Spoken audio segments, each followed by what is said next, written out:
This is our final FED project presentation, and my name is Noah Goodman, and I will be followed up by Hannah Gibril and Joseph Criscuolo. So, our project for our FED day was to create a solar still, and just to give a tiny bit of background before we get into the design process, we have to use the processes of evaporation and condensation to clean dirty water and being able to provide usable and safe drinking water. Part of the requirements for this project, it had to be portable and reusable, and had to be small and light, and as well as keeping a semi-tight budget, being under $40, which we did not end up having any problem with. And the main goal was to produce as much clean water as possible over a 2 hour time period. So just to get into a little bit of the design process, the beginning of it was our brainstorming research, which was mainly done through research online and discussion with group members. We focused on being efficient, effective, and practical. Um, Basically, we also wanted to be able to create one with materials that we could find on a college campus, given our situation as college students. Um, and then finally, after trial and error, we decided on empty Arizona iced tea bottles that were manipulated and attached at the center to become the focal point of our design. For the second part of the design process, we finally got into the planning, which is shown on the left here. It just showed the general function and size of our initial design, but obviously, as we'll see in the next slide, we made many changes and manipulations as we went out. And this was all done through trial and error. But this will be shown more on the next slide.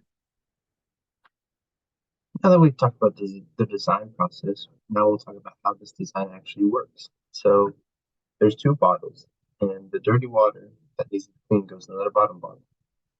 And there's a block that makes an angle, so the top bottle is higher than the bottom.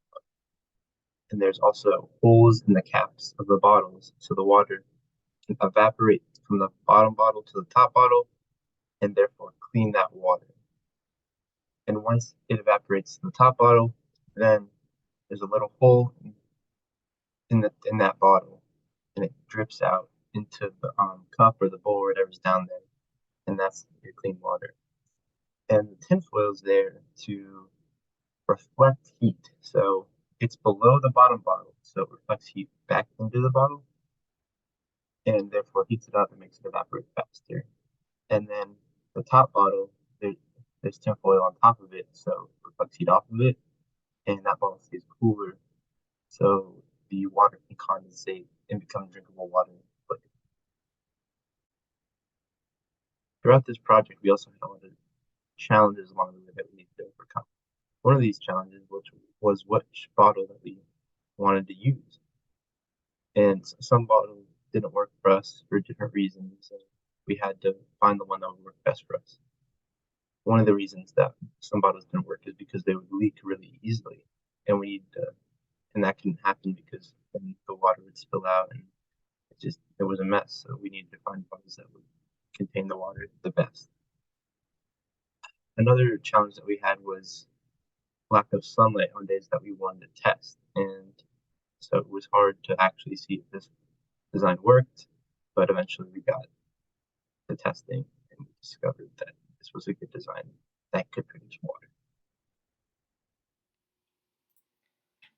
Some improvements that we would make to our design include improving the design to produce on a larger scale, such as incorporating larger sized water bottles. But to do this, we would need a higher budget and more lenient constraints to accomplish this. So maybe just having longer water bottles, such as like I know the constraint was about like 18 inches, so maybe like 20-inch or 25-inch water bottles.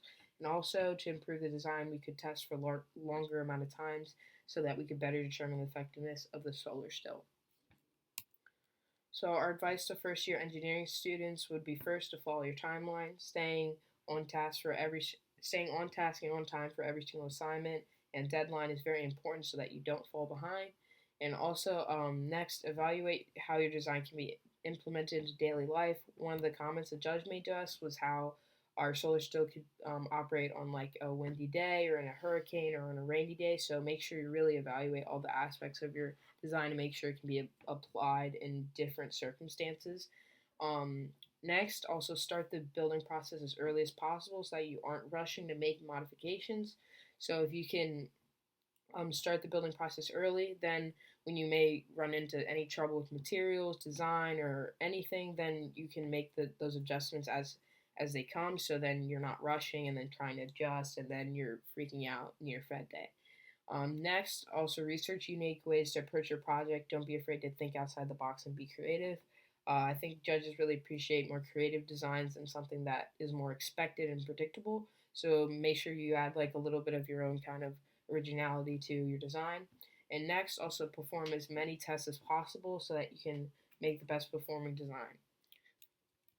And then next, so to conclude, although we didn't win any awards or produce a significant amount of water, we were able to successfully apply the engineering design process to create a solar still. We created a solar still that was within all the required constraints and produced some water. And with longer testing times, we may have been able to make more improvements to the design, but nevertheless, we are very proud of what we accomplished in producing this design. Thank you.